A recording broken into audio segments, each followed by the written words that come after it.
عبداللہ بن عباس رضی اللہ تعالی عنہ نے رات رسول کریم صلی اللہ علیہ وسلم کی زوجہ مطہرہ اور اپنی خالہ میمونہ رضی اللہ عنہا کے گھر میں گزاری۔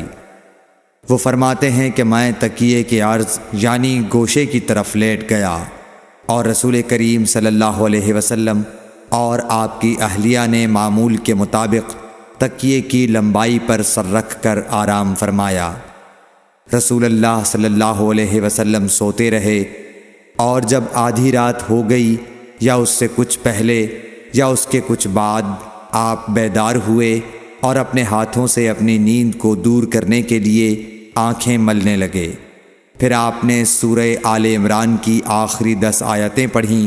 پھر ایک مشکیزے کے پاس جو چھت میں لٹکا ہوا تھا آپ کھڑے ہو گئے اور اس سے وضو کیا، خوب اچھی طرح پھر کھڑے ہو کر نماز پڑھنے لگے۔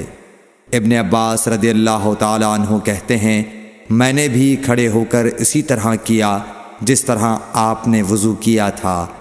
پھر جا کر میں بھی آپ کے پہلو مبارک میں کھڑا ہو گیا۔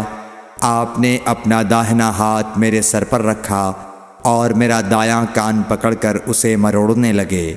پھر آپ نے 2 رکعتیں پڑھیں، اس کے بعد پھر 2 رکعتیں پڑھیں، پھر 2 رکعتیں پڑھیں، پھر 2 رکعتیں پڑھیں، پھر 2 رکعتیں پڑھیں، پھر 2 رکعتیں پڑھ کر اس کے بعد آپ نے وتر پڑھا اور لیٹ گئے۔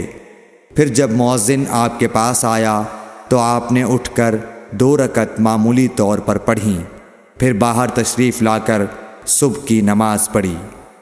صحیح بخاری حدیث نمبر 183۔